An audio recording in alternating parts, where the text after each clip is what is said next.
Foster care. Siblings. Should we take them? Is it really that important to keep siblings together?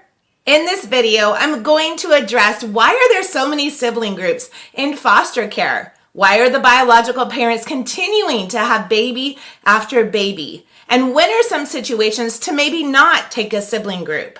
I'm going to share 3 ways that siblings may come into your home, as well as 9 reasons to take a sibling group and why. And finally, at the end of this video, I'm going to share my final thoughts. So make sure to stick around to the very end. And whether this is the first time that you've ever watched one of my videos or whether you have been binge watching, make sure to subscribe below at any point in this video, as well as like it and share it with your friends. Let's get started.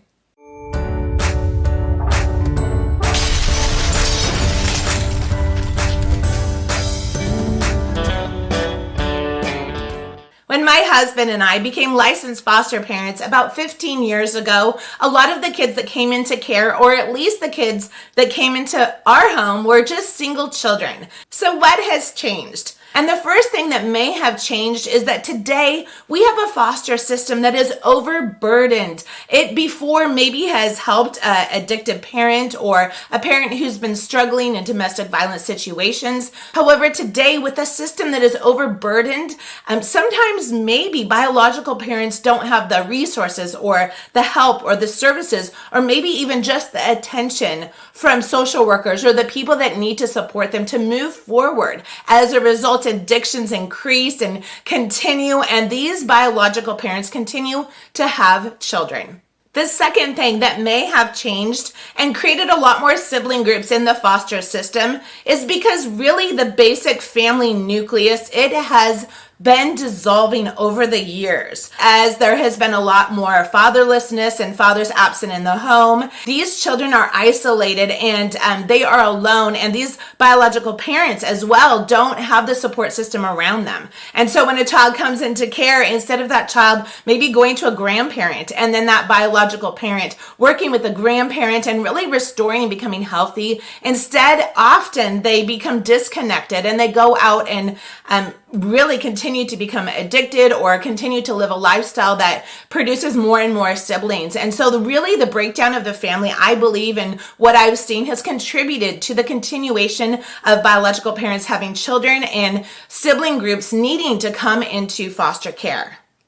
The third reason that I see that siblings have been continuing to come into care is often because drug abuse, it has increased over the years. I know that you can probably attest to this. My guess is you know someone who's been addicted, maybe a family member. So what we see today is we see meth on the rise, especially where we are here in Washington State. We see other prescription drugs abused and overprescribed, and people become addicted, maybe even people that have come from really healthy families. The real reason I believe that so many more kids are coming into care is because the access to drugs, the affordability of drugs, to where maybe it costs $30 for the same drug that today they can buy for $5. It has increased. There's so many more drugs in our society and such a bigger variety that as people have access to these drugs, children are produced and they come into care, and therefore multiples come into the system at an increasingly greater rate than they did maybe 10 or 20 years ago.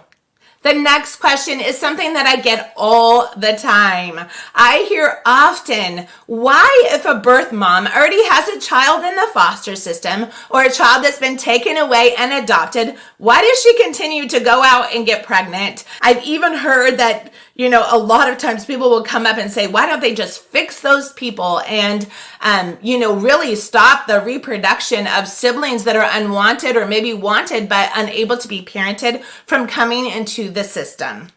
And the first reason I believe that this is because I believe that sometimes biological parents believe that a child will fix them, that the child will help them, that it will take them away from their addiction. And maybe it does, maybe for a season or a time, or maybe even indefinitely, that a child will refocus that parent. It will be the motivation that that parent needs to get healthy. But sadly, what we've seen as foster parents is often, that doesn't last. Often that addiction grows and it becomes become stronger, and the longer that that biological parent just tries to will themselves to get better for the sake of a child that maybe they just recently had, that addiction eventually takes over without help and intervention into that family. And so really, I believe that biological parents really think that this child, this will be the one that will fix me, that will get me better, that will stop the abuse, that will make life good. And so a lot of times, yes, biological parents,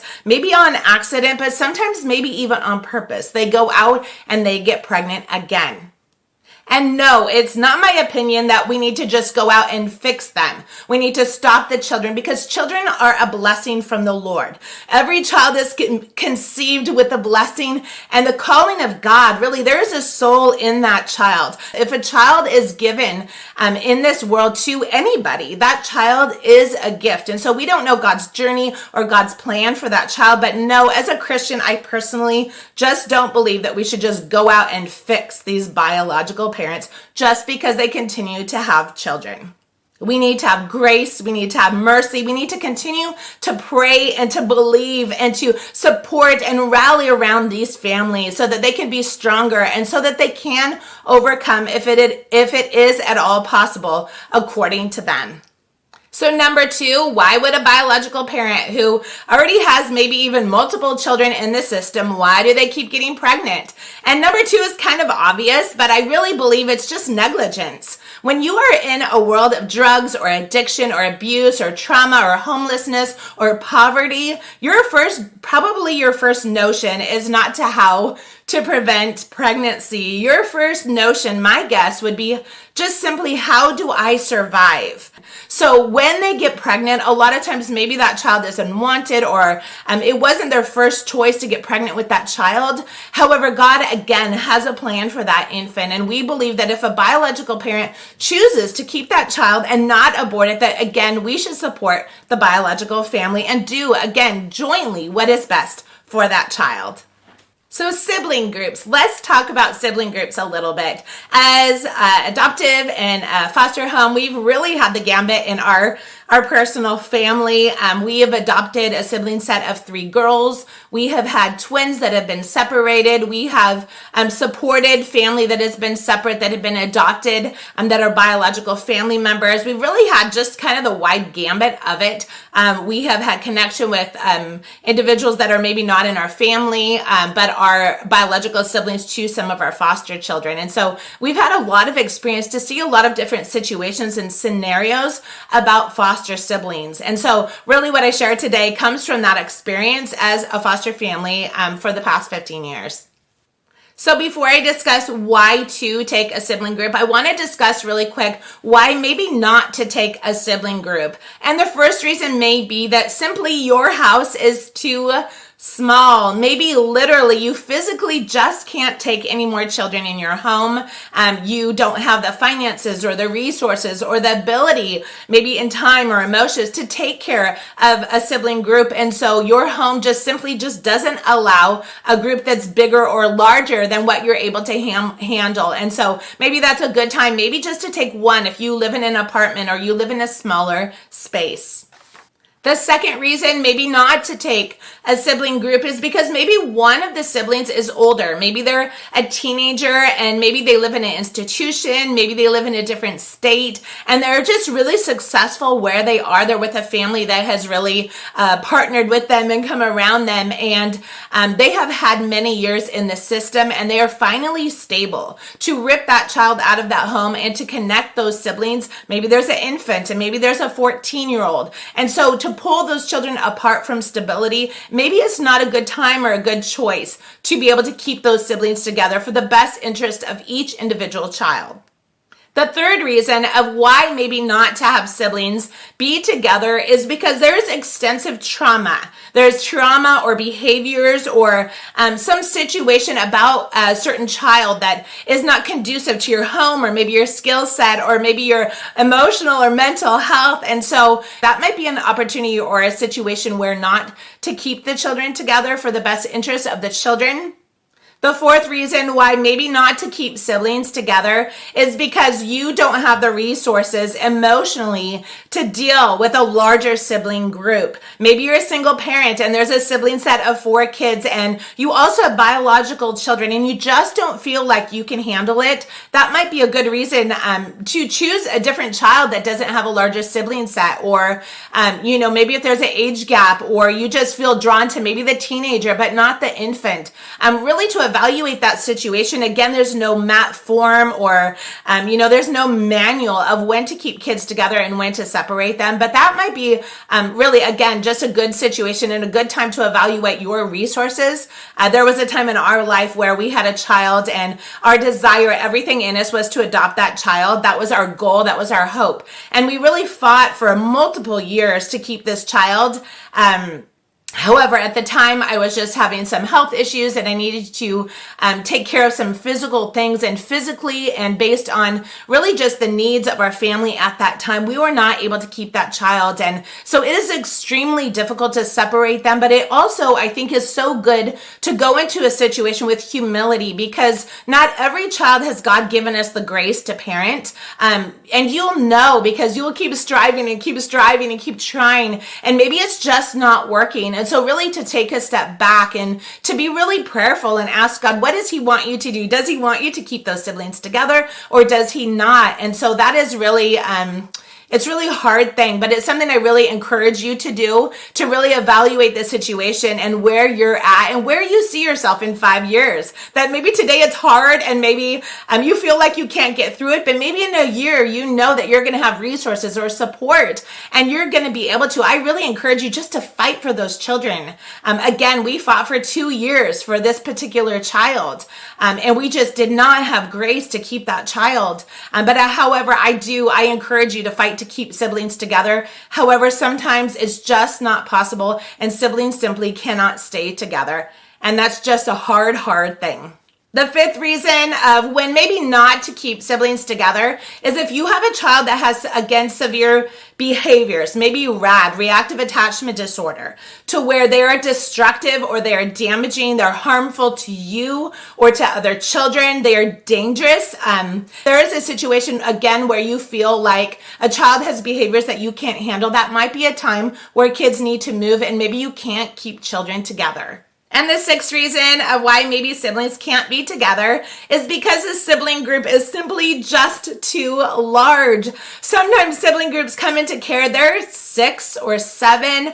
I've seen 9 children, and sometimes these children are really close in age. So you could have 8 children that are 10 and under. You could have sibling groups that are just so large that you know that you cannot handle that.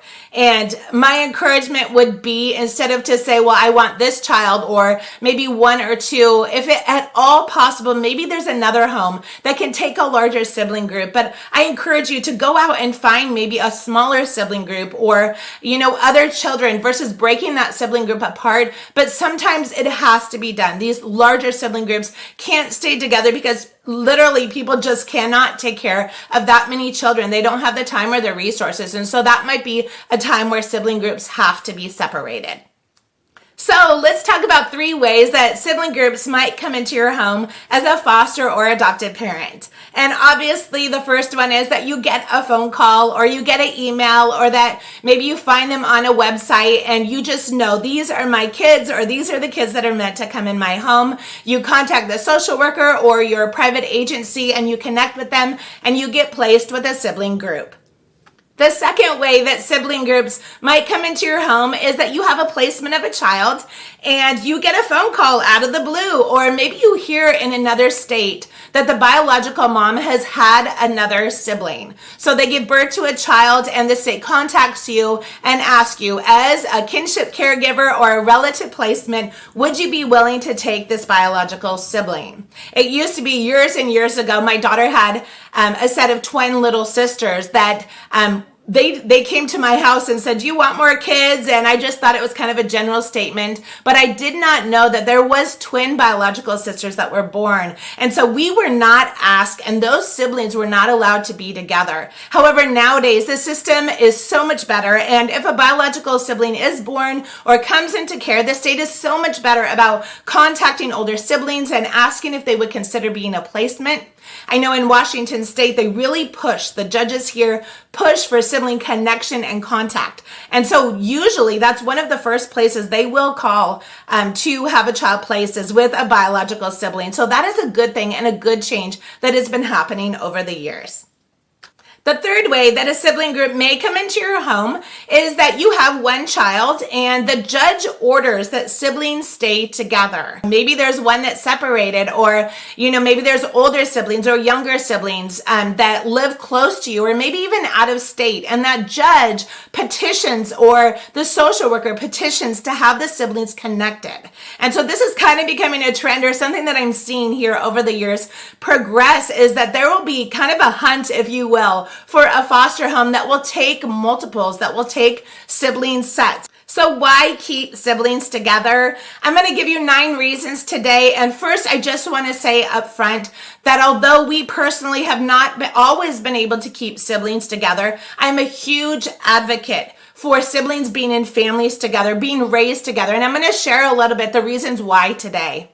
The first reason is that studies have proven that siblings are stronger when they are together. They heal faster, they endure trauma better, their future prognosis is better when they are raised or have a strong connection with their biological sibling.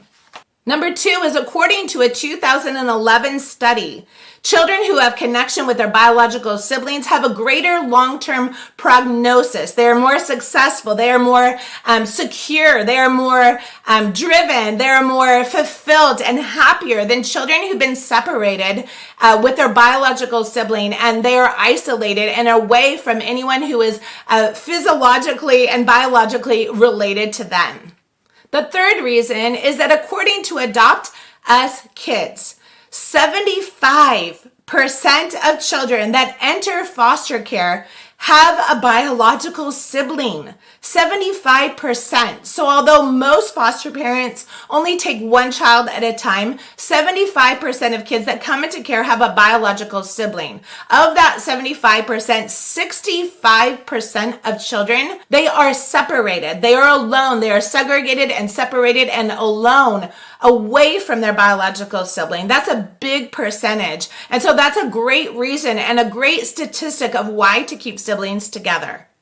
The fourth reason to keep biological siblings together is because studies show that siblings that are separated and away from their other siblings are reported to have much more unstable lives. So that may include being addicted, or maybe medicating, or maybe making choices that are not for their own benefit. They have less of a support system. They have less of a team really going with them into the future. And so they're isolated and they're alone. And so I thought that was really crazy that the statistics show that there's a lot of instability for kids that are not connected to their biological siblings.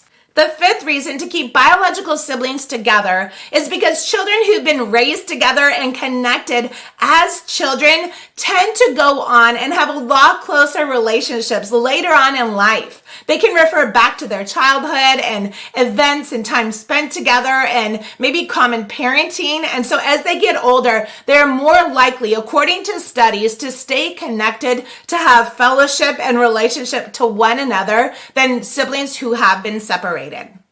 Number 6 is, according to a familyforeverychild.org, that siblings who are together and raised together and are allowed connection with one another, they go on and have higher self-esteem. It's been proven, and studies have shown that their lives are actually more successful. They pursue higher professions. They end up making more money. They end up actually saying that they are happier than siblings who've been separated from their biological siblings.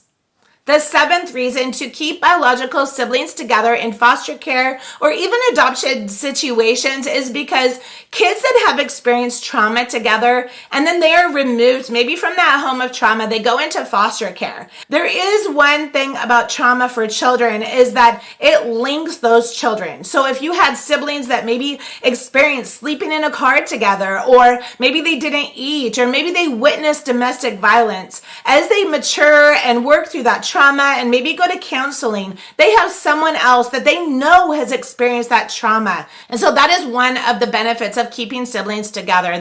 And the eighth reason to keep biological siblings together is very obvious, and it is the biological connection. There is an unquestionable biological connection between siblings who are blood related. It can't be denied. I have heard stories, and I know from firsthand experience that biological siblings, sometimes if they're not raised together, they can grow up and pursue the same interests, pursue the same careers, sometimes drive the same car or have the same profession. And it's not because of the parenting that they grew up in or maybe their environmental influences. It is because there is a DNA connection between those biological siblings. And so to grow up, if you are musical with another sibling that is musical, imagine the sounding board and the motivation that is to make them not feel alone, to know that they are connected physiologically. And that's a real